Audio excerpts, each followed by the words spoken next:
अस्सलाम वालेकुम जुनैद भाई। ये अभी मैंने आपसे बात की थी और ये आप जो इतना नॉन सीरियसली इस बात को ले रहे हो कि आपको ये मजाक लग रहा है कि ये फेक न्यूज़ है और नंबर झूठे हैं और ये कोई बीमारी इतनी नहीं है, बहुत ख़तरनाक बीमारी है। मैं फ्रंट लाइन पर हूँ, मैं अपने 1000 बेड के हॉस्पिटल के अंदर जो एक्सपर्ट्स हैं मैं उनमें से एक हूँ। हम लोग दिन रात काम कर रहे हैं। आमतौर पर मैं 10 पेशेंट का ख्याल रख रहा होता हूँ। अभी 2 डॉक्टर एक वक्त में होते हैं जो मैं 40 का ख्याल रखता हूँ, वो 40 लोगों का ख्याल रख रहा होता है। और पता है ये ज़्यादातर लोग वही आ रहे हैं कि जो लॉकडाउन का रिस्पेक्ट नहीं करते हैं, जो कि मिल रहे हैं, घूम रहे हैं, फिर रहे हैं, जो नमाज पढ़ने भी जा रहे हैं, जो अपने माँ बाप से भी मिल रहे हैं, जो आप भी कर रहे हो। ऐसे थोड़ी होता है यार। अभी यहाँ पे एक रशियन चर्च है जिसने, हम लोगों ने जब लॉकडाउन लगाया था तो उस रशियन चर्च के बड़े ने यही बोला था कि ये घर में बैठने का टाइम थोड़ी, ये तो खुदा से नाराज़गी की बात हो जाएगी। ये तो खुदा के पास आने का मौका है कि खुदा के पास आओ और गिड़गिड़ा के बोलो कि माफ़ कर दे और ये बला टल जाए। पिछले 2 हफ्ते में इन लोगों के उस चर्च के 50 लोग मर गए। इस हद तक का बुरा हाल हुआ था कि हम लोग को फौजियों को भेजना पड़ा था इनके घरों पे कि वो घर के बाहर फौजी खड़े हुए थे बंदूक के साथ कि निकलने नहीं दे किसी को। और जैसे ही हम लोग थोड़ा पीछे हटे कि ये लोग घर से नहीं निकल रहे हैं तो चलो पीछे हटो, पीछे हटे तो इन लोगों के यहाँ घर में दावत हुई है, 300 लोगों की शादी हुई थी। अब आ रहे हैं इनके 50 साल के लोग, 40 साल के लोग, 30 साल के लोग, लड़के आ रहे हैं। फेफड़े ही बंद हो गए हैं, किडनियां भी बंद हो गई हैं, सबके सब डायलिसिस में हैं। और इन लोगों के 10वें 12वें दिन इन लोगों का दिल भी रुक जाता है काम करना। तो हम लोग तो साफ साफ बात करते हैं इन लोगों के, जब भी ये एडमिट होते हैं हम लोग कहते हैं भाई इनका दिल रुकेगा तो हम लोग एक चीज़ करते हैं, चेस्ट कंप्रेशन करते हैं। आपने फिल्मों में देखा होगा कि दिल रुक गया तो शॉक दे रहे हैं, चेस्ट कंप्रेस कर रहे हैं, तो उस वक्त आसपास भीड़ होती है डॉक्टर्स की, नर्सेज की, कि बारी बारी सब कंप्रेस कर रहे होते हैं। और हर बार कंप्रेस करते हैं थोड़ी सांस बाहर जाती है तो हम लोग सब एक्सपोज हो रहे होते हैं उससे। तो हम लोग उनसे साफ बात करते हैं कि हम लोग कंप्रेशन नहीं करेंगे, कि तुम लोगों की बेवकूफ़ी की वजह से, कि तुम लोगों को जब हम लोग इतने टाइम से बोल रहे हैं कि घर में बैठो, घर वालों से नहीं मिलो, दोस्तों से नहीं मिलो, तुम लोग क्योंकि बात नहीं मान रहे थे, हम लोग अपनी ज़िंदगी मजीद रिस्क में नहीं डालेंगे। वैसे ही हम लोग रिस्क में डाल चुके हैं। वैसे ही हम लोग, जब तुम लोगों के घर वालों का ख्याल रख रहे होते हैं, हम लोगों की ज़िंदगी जान पर आई हुई होती है यार। पता है मैं कितनी प्रोटेक्शन पहन के जाता हूँ। मैं 2 मास्क होते हैं, एक N95 होता है, उसके ऊपर एक और मास्क होता है, उसके ऊपर इतने बड़े गॉगल होते हैं, पिक्चर सेंड करूंगा, ऊपर से टोपी होती है, फिर गाउन पहनते हैं, फिर ग्लव्स पहनते हैं, फिर जूतों के कवर डालते हैं, फिर जाते हैं, निकलते हैं, सब कुछ कपड़े उतारते हैं, हाथ धोते हैं, वापस क्या नाम है गाउन अप होते हैं, फिर दूसरे पेशेंट के रूम में जाते हैं। सर 40 दफ़ा मैं कर रहा होता हूँ हर रोज रात को, और जो दूसरा डॉक्टर है वो भी यही कर रहा होता है। हाल इतना बुरा हो गया कि जिन पेशेंट्स के रूम में हमें जाना नहीं होता उन पेशेंट्स के रूम में हम लोग जा भी नहीं होते। हम लोग नर्स अंदर जो बैठी होती है हम लोग उसको इशारों से बताते हैं कि ये करना है। थोड़ा सा दरवाजे के खोलते हैं, कोई आईवी खत्म होगी तो आईवी देते हैं और बस खत्म, बाहर वापस आ जाओ। उसको जो अंदर है उसको अंदर रहने जो हम लोग बाहर है बाहर आने दो। हम लोग अपने दोस्तों से नहीं मिल रहे हैं। ये हाल है कि मेरे साथ जो डॉक्टर्स जिनकी फैमिलीज हैं, जिनकी नर्सेज जिनकी फैमिलीज हैं, वो अपने बच्चों से नहीं मिले हैं पिछले 1 महीने से। कोई भी नहीं मिला अपने घर वालों से। ठीक है, हम लोग आते हैं। इस तरह मैं अपना बताता हूँ कि मैं जिन कपड़ों में हॉस्पिटल के अंदर होता हूँ वो कपड़े मैं हॉस्पिटल में उतारता हूँ, उधर की लॉन्ड्री मशीन में डालता हूँ, जो कि स्पेशल लॉन्ड्री मशीन होती है सैनिटाइजेशन वाली, उसमें डालता हूँ, नहाता हूँ, दूसरे कपड़े पहनता हूँ। फिर उन कपड़ों में जब मैं हॉस्पिटल से बाहर आता हूँ, मैं घर पे आता हूँ तो दरवाजे पर अपने सारे कपड़े उतारता हूँ, बास्केट में डालता हूँ, डायरेक्ट वापस जाता हूँ, दूसरी दफ़ा नहाता हूँ और फिर तीसरी चेंज करता हूँ। मैं रोज़ाना 3 कपड़े बदली कर रहा हूँ, सिर्फ इसलिए कि मुझे वायरस नहीं लगे। तो जब मैं इतनी प्रोटेक्शन कर रहा हूं तो आप लोग क्यों नहीं कर रहे हो प्रोटेक्शन इतनी? मतलब नमाज पढ़ने का मकसद क्या है? इस ऐसे मौके पर बाजमात पढ़ने का मकसद क्या है? ये तो जिंदगी भर नमाज पढ़ी नहीं है किसी ने। अब वायरस है तो भाई खुदा खुदा खुदा सब नमाज पढ़े हैं, बाजमात नमाज पढ़ रहे हैं। यार एक बंदा चाहिए, सिर्फ एक बंदे को वायरस हो ना और उस नमाज में पढ़े तो उसकी पूरी सफ वालों को वायरस होगा। तो इस्लामी तौर पे इसका रिस्पॉन्सिबल कौन? क़यामत के दिन कौन उठाया जाएगा?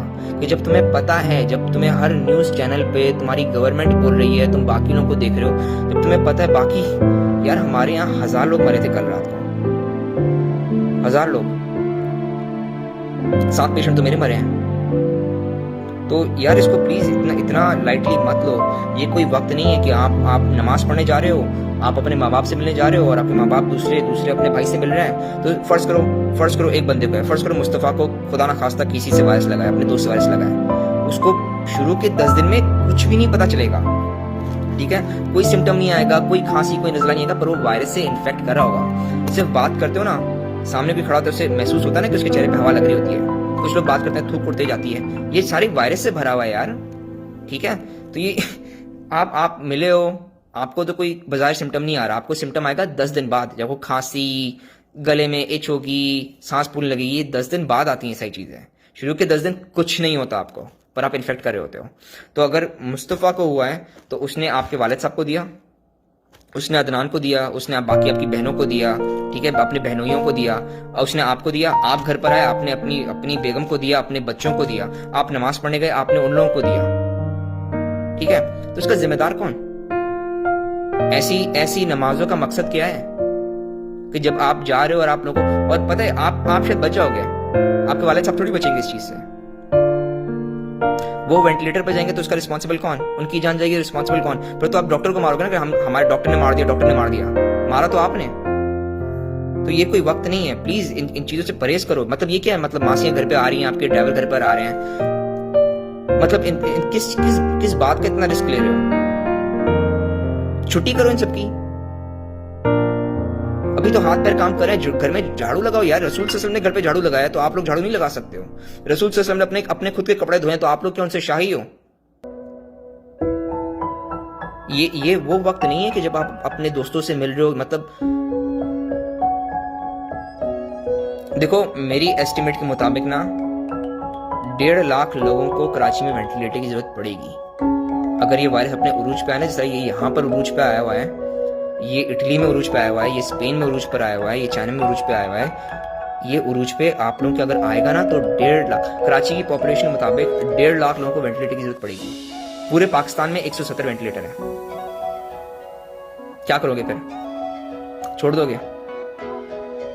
वो आपके सामने घुट घुट के मर जाएंगे।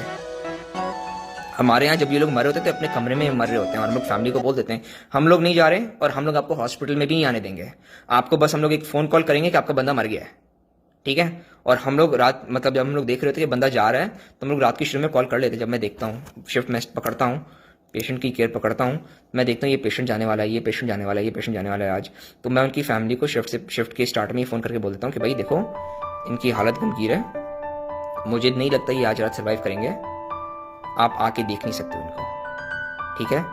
और मैं जो मेरी नर्सेज है ना, मैं उनको भी कमरे से बाहर निकलवा लूंगा, क्योंकि उनको रिस्क पर डालने का कोई फायदा नहीं कि बंदा जाने वाला ही है। और जब ये मर जाएगा तो मैं आपको एक फोन कॉल करूंगा कि आपका बंदा मर गया है, ठीक है। हम लोग एग्जामिन करने भी अंदर नहीं जा रहे होते हैं। वो वेंटिलेटर की ट्यूब डली हुई होती है, उस ट्यूब के ऊपर हम लोग क्लैंप लगाते हैं, वेंटिलेटर डिस्कनेक्ट करते हैं, मॉर्ग में भेज देते हैं, ठीक है। उधर ही उनकी टॉफी तैयार होती है, कफन में उधर ही बांधते हैं और फिर वो आगे ट्रांसपोर्ट हो जाती है बॉडीज। और ये बॉडी को हम लोग दफना नहीं रहे, ये जला देते हैं हम लोग, क्रीमेट कर देते हैं कि कोई फायदा नहीं है इसको, रिस्क किसी को भी रिस्क पर डालने कोई फायदा नहीं है। प्लीज इस बात का प्लीज ख्याल रखो। 10 दिन बाद ये इफेक्ट लाना शुरू करते हैं, सिर्फ इस बात का ख्याल रखो। आप मस्जिद में नमाज पढ़ने गए हो, एक बंदे को वायरस है, उसने सांस ली, चलो खांसा उसने, 8 लोगों की अगर गैदरिंग है, सबको वायरस लग गया, ठीक है। उसने नहीं किया, अगर आपको खांसा नहीं, उसने खाक करके थूका, आपकी चप्पलें उस थूक पे चढ़ी, वो चप्पल पहन के आप घर में आओगे ना, वायरस चले आप घर के अंदर, फिर क्या? फिर आपकी बेगम की जब डेथ होगी तो कौन रिस्पॉन्सिबल है उसका? मासियां घर में आ रही हैं, ड्राइवर घर में आ रहे हैं, यार ये प्लीज ख्याल रखो। मतलब क्या काम नहीं होता क्या? ड्राइवर की इतनी जरूरत है? और जब आपकी गवर्नमेंट और आप लोग जब सीरियसली लोगे ना, तो एकदम से ये लोग लॉकडाउन लगाएंगे। लॉकडाउन जब ये लगाते हैं पाकिस्तान के अंदर, तो बिल्कुल सब कुछ बंद कर देते हैं ना, पेट्रोल पंप तो फौरन बंद हो जाते हैं। फिर क्या? ट्रांसपोर्ट कैसे करोगे? नेटवर्क बंद हो जाते हैं, बात कैसे करोगे? कुछ भी नहीं कर पाओगे ना। तो क्या घर में राशन भी नहीं होगा? फिर फाके डालोगे घर के अंदर।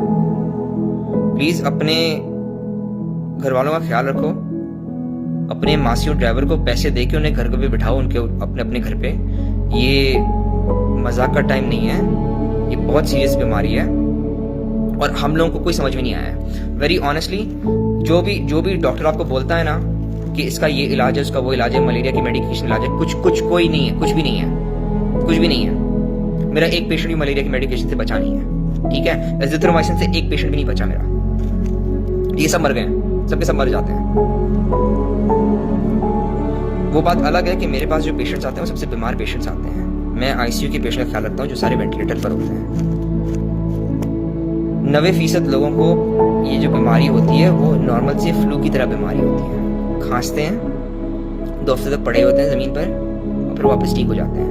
बट उन्होंने जितने टाइम वो चल फिर रहे होते हैं वो हर किसी को इन्फेक्ट करते हैं। उनके फिर वालिदैन घर पर इधर आते हैं बीमार होकर।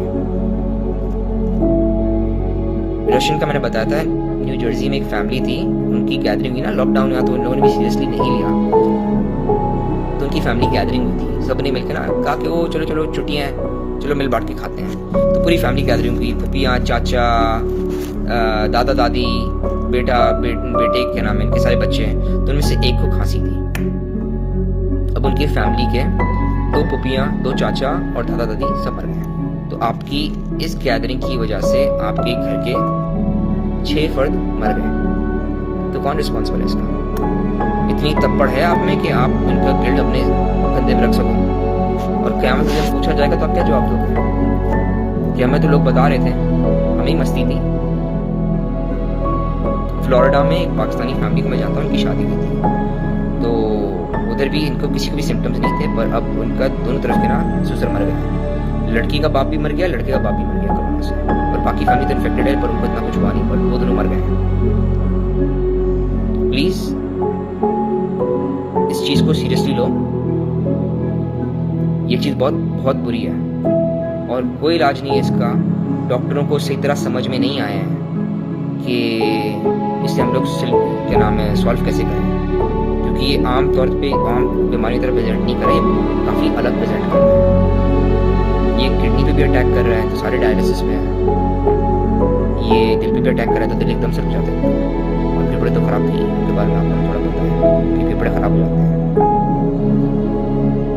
पता है क्या होता है? एक तो ट्यूब डली हुई है मुंह के अंदर, एक मैं गर्दन में डालता हूँ, एक मैं हाथ में डालता हूँ, एक मैं पेशाब की नाली में डालता हूँ, एक मैं पिछवाड़े में डालता हूँ, ठीक है। और जब इन ये डायलिसिस पे चढ़ते हैं जो कि 30 दिन डलते हैं तो एक क्या नाम है थाई में भी डलती है लाइन, जो डायलिसिस की लाइन होती है। और फिर मैं दबा के इन्हें मॉर्फिन दे रहा होता हूँ, फेंटनिल दे रहा होता हूँ, प्रोपोफॉल दे रहा होता हूँ। फिर ब्लड प्रेशर गिरता है तो मैं ब्लड प्रेशर की मैं एक और दवाई स्टार्ट करती, एक और ड्रिप स्टार्ट करता हूँ। फिर मैं पानी देना शुरू करता हूँ कि किडनियाँ फेल हो रही हैं।